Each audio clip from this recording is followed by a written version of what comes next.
tambahan poinnya begini kan. Kan yang dilakukan yang ada dalam konsep ini praktek kasusnya itu kan orangnya punya kekhawatiran. Kalau sekiranya ruku dan sujud dia punya kekhawatiran tidak bisa qiyam di kedua. Itu ternyata dalam konsep apa namanya Syafi'iyah juga. Dalam kasus Dauranur Ra'si. Itu dalam Hasyiah Syarwani dibahasakan dengan khofa. Terus Hasyiah Syarwani menjelaskan selanjutnya. Summa hal yuqalu idza alima aw ghalaba ala dhannihi dzalik yajibu alaihi qurut lima fi qiyamihi minal mafsada mahallu nazar wa ya'ti nadhiruhu fil atiyah wa hiya aula. Jadi kalau sampai ghalabatul dzan atau ilmun itu malah lebih aulawi. Jadi kalau dalam kasus Dauranur Ra'si cukup khauf.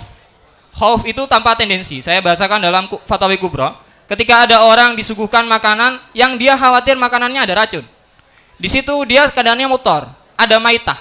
Nah, apakah boleh dia memakan makanan yang ada racunnya, yang dia kira itu ada racunnya? Dia punya kekhawatiran ada racunnya.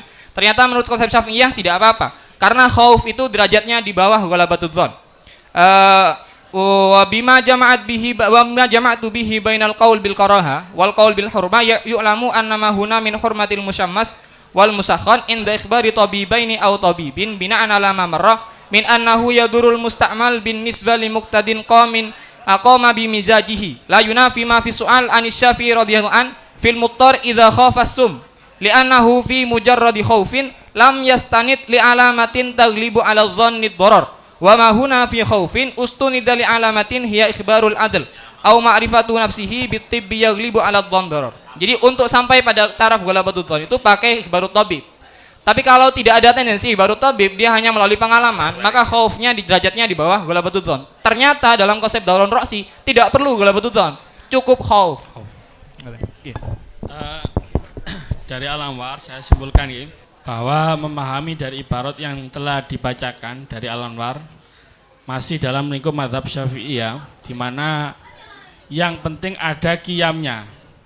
Yang penting ada qiyam, dan qiyam itu lebih diprioritaskan daripada rukuk dan sujud, sehingga apa yang dilakukan oleh musolli dalam deskripsi ini sudah benar ya. Kenapa? Karena sudah ada berdirinya meskipun rukuknya memakai kursi. Itu dari Al-Anwar. Dari sebelah kiri Lirboyo dan Al-Falah.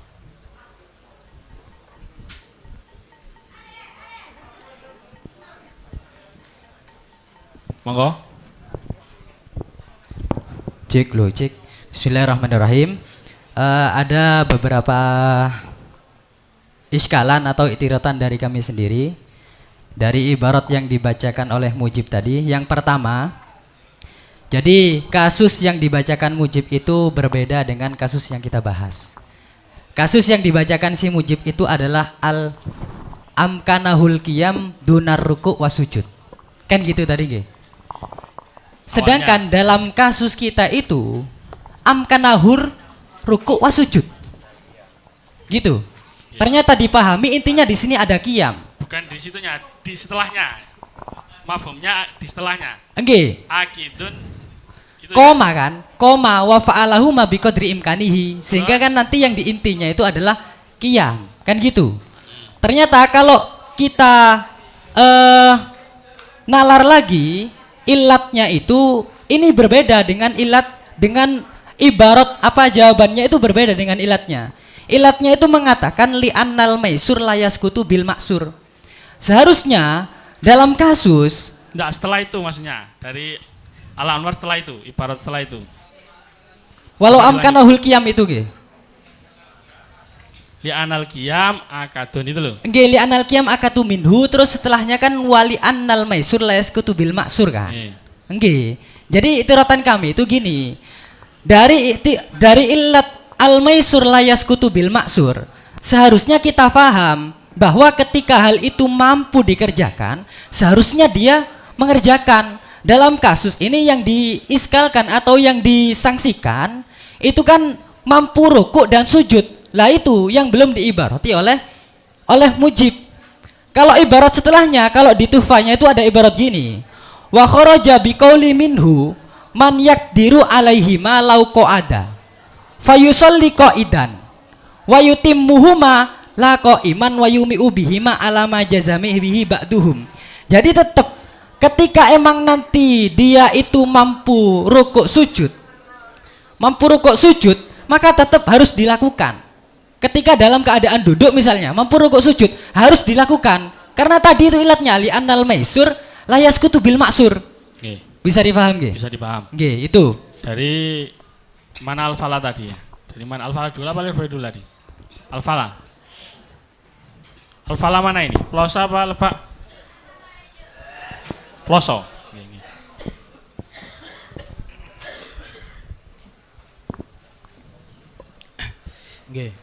Gini, ada beberapa poin yang ingin saya tanyakan kepada Al-Anwar tadi. Tadi dari Al-Anwar menjawab permasalahan kita dengan berani membawakan konsep imkanul qiyam dunar rukuk wasujud. Secara prinsip kalau konsep itu kita bawa dalam kasus kita, itu dari awal sudah tidak pas. Karena kasusnya adalah dari awal dia itu tidak mampu rukuk dan sujud. Terbukti alasannya apa? Alasannya li'illatin bizuhrihi tamnaul inhina. Jadi dari awal dia itu mampu berdiri, cuman untuk rukuk sujud sudah nggak mampu. Kesulitan untuk inhinanya nggak mampu. Itu yang pertama. Yang kedua gini, dari Al-Anwar itu menyebutkan bahwa hanya dengan bahasa akidu, qiyam dan itu dikatakan akidu, mengatakan bahwa yang penting berarti qiyamnya, entah itu rukuk sujudnya itu dalam keadaan gak itsmam gak masalah, yang penting ada qiyamnya, dengan hanya bertendensi bahwa qiyam itu adalah akidu. Padahal kalau kita lebih teliti lagi dalam Tuhfah maupun dalam Fatawi Romlinya, di situ menyebutkan ada satu kasus ketika dita'arudkan antara dia melaksanakan qiyam tapi rukuk sujudnya gak itsmam, dita'arudkan dengan melaksanakan duduk tapi rukuk sujudnya itsmam. Itu yang dimenangkan mana? Ternyata yang dimenangkan adalah bukan qiyamnya, melainkan lebih baik dia duduk tapi melaksanakan rukuk sujudnya dengan itsmam. Artinya tidak bil imak maksudnya. Nggih, saya bacakan dulu ibaratnya nggih. Kalau dalam Tuhfah seperti tadi, bi anak wa alalahu itu, cuman kalau yang lebih jelas lagi dalam Fatah Romli, saya bacakan. Bismillahirrahmanirrahim. Babu kaifiyatis sholat su'ila an rajulin yaqdiru alal qiyam wala yaqdiru ala rukuk wasujud. Wa in shalla qa'idan qadaro ala itsmamir rukuk wasujud. Dia berdiri tapi gak mampu rukuk sujud, tapi kalau andaikan duduk ini justru mampu itsmam rukuk sujud. Fahal yusolli qa'idan wa yutimmuha am kaifal hal? Fa ajaba bi annahu yusolli qa'idan wa yutimmu rukuk wasujud wala yusolli qa'iman wa yumi'u bihima. Alasannya apa? Li anna tina asyari' bi itsmamir rukuk wasujud fauqa tinaihi bil qiyam bidalili jawazi sholatin nafli qa'idan ila akhirih. Jadi justru kalau ada ta'arud antara qiyam tapi rukuk sujudnya enggak sempurna, dita'arudkan dengan duduk tapi justru rukuk sujudnya sempurna, yang dimenangkan justru adalah dengan qu'ud tapi bi itsmami rukuk wasujud. Seperti itu. Dari lu Boyo, ada tambahan? Tadi pakai ibarat ketika milih qiyam atau rukuk sujud ya. Itu kita akui nggak akui memang ada khilaf kan. Ibaratnya itu kan ketika lauko ada maka imkan rukuk sujud, tapi ketika koma nggak bisa rukuk sujud secara itmam kan, ngono kan. Ini milih mana yang dikorbankan, qiyamnya yang dikorbankan lebih mendahulukan rukuk sujud sehingga boleh sholat qaidan wa yutimmu bi rukuk wasujud, atau yang dikorbankan rukuk sujudnya akhirnya sholat qaiman wa yumi'u bi rukuk wasujud li annal qiyam akadu ya, bukan akidu. Nah itu lah, ini madhab Syafi'i terjadi khilaf bahwa takdiman lil qiyam atau takdiman lil rukuk wasujud. Kalau yang mengatakan takdiman lil qiyam maka boleh sholat qaiman wa yumi'u bi rukuk wasujud. Cuman seandainya pun mengikuti pendapat itu, apakah pas dengan kasus kita? Kasus kita itu ajaz anirtifa'il qiyam, ilal qiyam. Dia nggak mampu bangun untuk berdiri, nggak mampu bangun duduk untuk berdiri, kan seperti itu. Lah sedangkan ibarat itu ketika ada orang ajis aninuhud atau anirtifail qiyam, secara madhab Syafi'i ketat sekali. Maka harus qiyam walaupun dengan minta bantuan orang lain, bimu'inin. Minta bantuan orang lain, bahkan kalau harus mengeluarkan uang, harus mengeluarkan uang biujrotin fadilatan amma yu'tabaru fil fitrah. Itu dalam madhab Syafi'i. Dalam madhab Syafi'i ketika orang tidak mampu bangun untuk berdiri, nggak dianggap ajis anil qiyam, apalagi dianggap ajis anil rukuk wasujud. Lah lalu ibarat yang di Fatawi Romli, terus di Imam Ibnu Hajar, Tufah, Imdad, itu tasawurnya apa? Maksudnya itu kan ketika koma ajaza anir rukuk wasujud yang li'illatin yamna'u al-inhina. Jadi dia ketika berdiri itu nggak mampu rukuk sujud karena apa? Ada faktor penyakit yang mencegah dia untuk inhina. Jadi meskipun ada bantuan. Ajisnya di situ, bukan dalam kasus kita. Sehingga ala kuli halin, kalau kita mau pakai ibarat itu, lah ya jus, gak pas. Ghairu muwafiq. Satu. Nanti tambah. Terus yang kedua, kalau kita mengikuti pendapat yang li'anal qiyam akadu, berarti dia boleh sholako iman wa yumi'u birrukuk wasujud, lebih memprioritaskan qiyam daripada rukuk dan sujud. Tapi masalahnya kasus kita, pas dia mau imak rukuk wasujud, itu dia duduk di kursi, akhirnya terkorbankan semuanya. Qiyamnya nggak dapat, rukuk sujudnya juga nggak dapat. Baik, nggak pas, pakai ibarat itu nggak pas sama sekali. Nah tambahan ini, Bismillahirrahmanirrahim. Mungkin kami lebih mengkritisi takbir yang dibacakan. Sebenarnya ini cepat-cepat diselesaikan saja, ini udah tidak masuk ini. Dalam nihayah niku kan mungkin kalau dibaca pelan-pelan bisa paham. Walau amkanahu al-qiyam dunar rukuk was sujud, pertama li illatin bidhahri masalan tamnauhu al-inhina qoma wujuban walau bimu'inin. Qoma wujuban walau bimu'inin. Prinsip pertama adalah madhab Syafi'i, kudroh itu muktabar bil ghair. Kudrotul ghair itu yuktabaru kudroh, gitu kan, pertama. Kemudian kalau masalah tasawur sudah dijelaskan oleh teman kami. Takbir yang kurang tepat selanjutnya adalah dalam nihayah yang sama, kitabnya nihayah Imam Ar-Romli, itu takbir sebelumnya, sebelum pembahasan lau amkanau al-qiyam dunar ruku, ada takbir begini: walau lam yatamakkan minal qiyam illa muttaqian ala syai'in au illa ala rukbataihi au lam yakdir ala nuhud. Ini soreh malah lebih jelas ibaratnya, au lam yakdir ala nuhud illa bimu'inin. Jadi yang dibahas itu lam yakdir ala nuhudnya, illa bimu'inin. Walau bi ujrati mislin wajadaha fadilatan amma yu'tabaru fi zakatil fitri fi mayadhar fi yaumihi walailatihi lazimahul dzalik li annahu makdur. Artinya prinsip madhab Syafi'i al-maisur layas kutubil maksur itu sudah tepat, harus menggunakan mu'in. Dan begini, takbir yang dibacakan dalam nihayah niku jangan ditasawurkan akad itu sehingga boleh meninggalkan rukuk was sujud. Fa'ala al-mumkin itu bukan berarti langsung boleh imak dan juga ruku sujudnya imak, tidak. Fa'ala al-mumkin itu kalau masih bisa inhina ya inhina, karena ini masih ada li'illatin bidhahrihi, akhirnya semampunya, itu yang dimaksud. Bukan kemudian langsung boleh imak. Kasus kita itu adalah orangnya nggak bisa nuhud, ruku sujudnya bisa. Lah itu loh. Jadi takbir niki itu perlu dipertegas lagi. Ngoten, lengkap. Saya kembalikan ke Alamwar. Pertama dari Stogiri, mungkin bisa dijawab. Ya, ini langsung segera saya selesaikan pimpinan ya, biar langsung diangkat jawabannya, langsung diputuskan.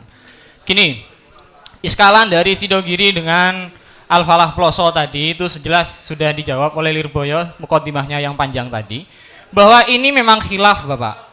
Yang ada dalam kitab Nihaya dengan yang ada dalam kitab Tuhfah itu memang khilaf. Menurut kitab Tuhfah, yang lebih didahulukan adalah rukuk sujudnya. Tapi menurut kitab Nihayah yang didahulukan adalah qiyamnya. Itu sudah jelas ya. Jadi Al-Maisur la yasqutu bil ma'surnya coba dibaca lagi. Terus langsung saya jawab dari Lirboyo. Jadi gini, yang menjadi titik tekan itu bukan pada surah amkanahul qiyam duna ruku' was sujud. Tapi yang menjadi titik tekan adalah alasannya kenapa yang dipilih qiyam. Kenapa yang didahulukan qiyam? Karena li'annal qiyam akadu minhuma. Dalam yang ada takbir dalam Nihayah dimatikan ini ya. Kalau yang ada dalam takbir yang dibacakan oleh Lirboyo tadi, ini bukan berarti dia tidak mampu sama sekali. Ini juga dijawab oleh takbir Al-Falah Ploso tadi, bahwa ini bukan tidak mampu sama sekali. Dia mampu qiyam, mampu ruku dan sujud, tapi kalau pakai ruku dan sujud harus duduk. Tidak bisa qiyam. Tapi kalau qiyam, ruku sujudnya tidak bisa duduk. Ruku sujudnya harus pakai inhina atau pakai ima nanti kalau sampai taraf terakhir. Jadi konsepnya bukan tidak sama sekali tidak bisa ruku sujud ini. Ini bisa. Dia mampu sebenarnya untuk ruku sujud. Dia bisa qiyam. Dia mampu untuk ruku sujud, tapi ruku sujudnya tidak melalui qiyam. Ruku sujudnya melalui qu'ud. Yang dimenangkan yang mana? Tetap qiyamnya. Kenapa? Karena qiyam akadu minhuma. Tambah lagi surah yang jamaah tadi pimpinan. Ada orang mau jamaah. Kalau jamaah dia duduk. Kalau tidak jamaah dia berdiri. Ternyata yang didahulukan apa? Qiyamnya dalam konsep Malikiyah atau Syafi'i yang dhaif. Jadi menurut Syafi'i yang dhaif, kalau sekiranya jamaah menjadikan dia tidak bisa berdiri, maka jangan lakukan sesuatu yang mencegah kesempurnaan berdiri. Ini saya semakin memperketat jawaban Syafi'iyah. Jadi Syafi'iyah itu memang urusan qiyam ketat sekali. Kalau sampai ada mu'in, perlu ada iyanah, karena memang qiyamnya begitu ketat. Makanya kalau ditandingkan dengan perkara lain yang bisa merusak kesempurnaan qiyam, jangan dilakukan. Konsep jamaah tadi. Jadi konsep jamaah, kalau sampai jamaahnya menjadikan dia tidak bisa qiyam, jangan dilakukan jamaahnya. Sampai pilih qiyamnya. Karena qiyamnya akadu minha. Ini sama dengan takbir akadu minhuma. Jadi cara memahami li'annal qiyam akadu minhuma, itu kan bukan berarti sama sekali tidak bisa ruku sujud. Mampu untuk ruku sujud, tapi kalau melakukan kemampuan ruku sujudnya, itu akan merusak kesempurnaan qiyam. Ngoten. Jadi takbirnya sudah ceplos, tidak perlu dibahas. Ada yang belum sama jawab tadi dari Lirboyo. Dengan adanya rukuk dan sujud dengan di kursi, itu kan secara otomatis dia tidak melakukan qiyam, malah istilahnya pakai duduk. Nah itu pimpinan. Gini ya. Dan lagi itu ya, berarti Anda mempunyai ibarat tambahan bahwasanya yang dimaksud rukuk dan sujud itu tidak mampu secara total. Masih mampu meskipun qu'ud. Nah, Qaidan. Makanya dalam konsep tuhfah tadi tetap qaidan. Itu butuh ibarat itu. Loh, tuhfah tadi pimpinan. Jadi dalam tuhfah, ya saya bacakan lagi. Dalam tuhfah, kharaja biqauli minhu man yaqdiru alaihi ma law qa'ada. Fayusalli qa'idan wa yutimmuhuma. La qa'iman wa yumi'u bihima. Jangan pakai qaim dan pakai ima. Tapi kalau dalam konsep yang Nihayah, ini sesuai dengan yang di Mughni, itu ternyata pakai ima ini ya. Wa fa'alahuma biqadri imkanihi fil inhina lahuma bisulbi fa in ajaza fa birraqaba wa ra'si fa in ajaza au ma ilaihima. Jadi kalau pakai konsep Mughni dan Nihayah, qiyamnya, rukuk sujudnya jangan pakai qu'ud, tapi pakai ima. Itu kalau di Nihayah dan Mughni. Tapi kalau dalam kitab Tuhfah, rukuk sujudnya tetap harus pakai qu'ud. Kenapa alasannya? Bi anna tina asyari' bi itmamihima fauqa tinaihi bil qiyam. Jadi menurut Imam Ibnu Hajar, qiyam itu tidak akad daripada rukuk dan sujud. Ini sudah tidak pakai li'annal qiyam akadu minhuma. Yang saya pakai itu ilat li'annal qiyam akadu minhuma. Kan ini yang ditanya takbir ada atau tidak. Takbirnya ada, pakai hilaf. Terus tadi yang dari Lirboyo yang dikatakan bahwa ini menjadikan tidak bisa qiyam sama sekali. Saya akan menjawab soal. Secara soal, dia rakaat pertama berdiri, tapi saat hendak rukuk dan sujud, dia duduk. Dan rukuk sujudnya dilakukan secara isyarah. Ya. Jadi yang dilakukan kan begitu. Ini saya tidak meninggalkan qiyam sama sekali. Isyarahnya tidak berdiri, tapi iya, isyarahnya melainkan dia duduk di atas kursi. Nah, berarti kan gini. meninggalkan qiyam. Kan Nah, makanya dalam yang ada dalam kitab Nihayah dengan Tuhfah itu kan masih pakai inhina dulu. Selama masih bisa inhina, pakai inhina dulu. Kalau tidak bisa inhina, pakai fabir raqabah wa ra'as. Kalau tidak bisa bir raqabah wa ra'as, baru ima. Ima itu pakai taraf terakhir. Jadi selama dia masih mampu sebelum ima fil qiyam, dia masih bisa qu'ud, maka pakai qu'udnya. Tapi isyarahnya pakai qu'ud kan gitu. Jadi qad fa'ala ala qadri imkanihi. Jangan fa'ala langsung pada ima. Jangan fa'ala langsung kepada qiyam bil ima. Selama dia masih mampu untuk mendekatkan dirinya pada rukuk dan sujud, lakukan yang lebih mendekatkan. Jangan lakukan qiyam bil ima. Kan ngoten. Jadi amkanahul qiyam duna ruku' was sujud itu tidak langsung qiyam bil ima. Amkanahul qiyam duna ruku' was sujud itu pakai inhina dulu. Inhina tidak bisa raqabah wa ra'as, tidak bisa raqabah ras baru ima. Jadi ada levelnya, tidak langsung qiyam bil ima. Bismillahirrahmanirrahim. Moderator empun sinau nggih. Mungkin saking sibuknya kurang nggih. Ngenten lho. Kita itu kan ada pertanyaan. Coba kita tuntaskan madzhab arba'ah secara prinsipnya. Tadi teman-teman sudah menawarkan. Lah berhubung kita itu madzhab Syafi'i, coba kasus kita dalam madzhab Syafi'i itu gimana? Kalau nggak ada nanti kita lanjut ke step madzhab selanjutnya. Lah itu coba ya kan? Saya yakin kok ada yang jawab memperbolehkan, saya tuntaskan dia. Yakin. Konsepnya begini. Pembahasan kita itu kan prinsip sekali. Nggak bisa diutik-utik. Dia itu nggak mampu bangun untuk berdiri. Udah itu tok. Sudah khusus banget. Ya kan? Lah cuman dia mampu rukuk, mampu sujud, mampu qiyam. Lah dalam madzhab Syafi'i ada nggak yang bahas seperti ini? Ada. Ajiz anin nuhud, irtifa ilil qiyam itu ada dalam madzhab Syafi'i. Tapi konsepnya bagaimana? Panas musyawirin kan? Kalau nggak seperti ini nggak panas. Lah itu ternyata dalam madzhab Syafi'i ajiz anin nuhud itu mayoritas ulama tidak memperbolehkan sholat qaidan. Tapi harus sholat kok iman. Nggak, dengan langsung cara saja apapun. yang dengan ini ke Ngeten intinya riyen. saja. Kalau masalah konsep itu sudah dibahas. Konsepnya seperti Loh. ini, seperti ini. Nggak, yang ini benar apa enggak dalam deskripsi ini? Nggak perlu panjang-panjang. Kalau benar secara prinsip madzhab Maliki itu tadi sudah ditawarkan. Iya, sudah tahu, saya sudah simpan. Berarti dalam madzhab Maliki tadi dijelaskan untuk terakhirnya dia menyempurnakan rukuk dan sujud. Anda kayaknya belum baca soal. Dalam soal itu nggak ada yang bahas rokaat akhirah, itu nggak ada. Coba cek semua. Enggak. Dalam soal itu bahas Sudah. ketika Dari orang sudah. nggak mampu bangun berdiri itu bagaimana? Itu Itu- solusi Lirboyo. Saya bungkus dulu dari Lirboyo. Gimana ini? Terakhir dari Dwalia. Nanti kalau ada yang membenarkan kasihkan ke kami ya. Oke. Baik, saya hendak mengikut dari awal bagaimana jalannya perdebatan dari musyawarah tadi ini. Saya hanya dengan yang terakhir di Maliki. Kalau yang di Maliki itu yang pasti tidak cocoknya itu rakaat terakhir kudu rukuk sujud rakaat terakhir. Padahal yang kita tahu sampai akhir ya lungguhnya kursi. Jadi kalau di Maliki itu agak mudah sebetulnya, tapi dicocokkan di yang ditanyakan kurang persis prakteknya. Saya kira praktek yang umum kan kita tahu kan, di mana-mana kan begitu, banyak sekali yang pakai kursi hanya gara-gara tidak bisa bangun, bukan karena tidak bisa berdiri, tapi tidak bisa bangun dari sujud.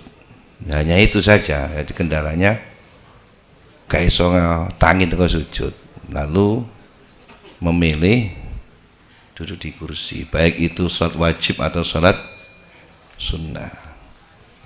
Maksud saya itu itu singsan seakan tidak sah.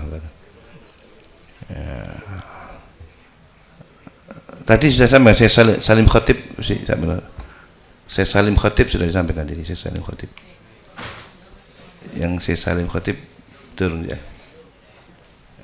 Nggak tahu tadi. Hah? Saya Salim Khatib.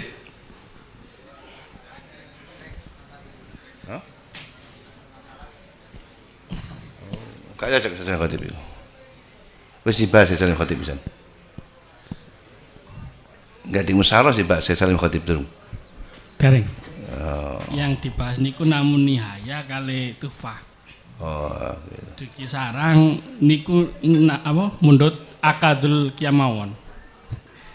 Difahami dugi niku kiam karena mau akad, karena ada kiamnya sudah cukup ngoten mawon. oh ya gak bener. Salah. Zahir salahnya. Oh, iya iya.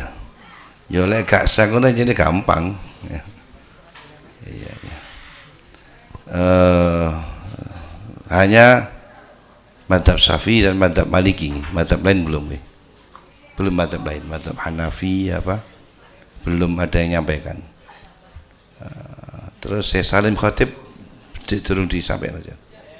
Okay. Okay.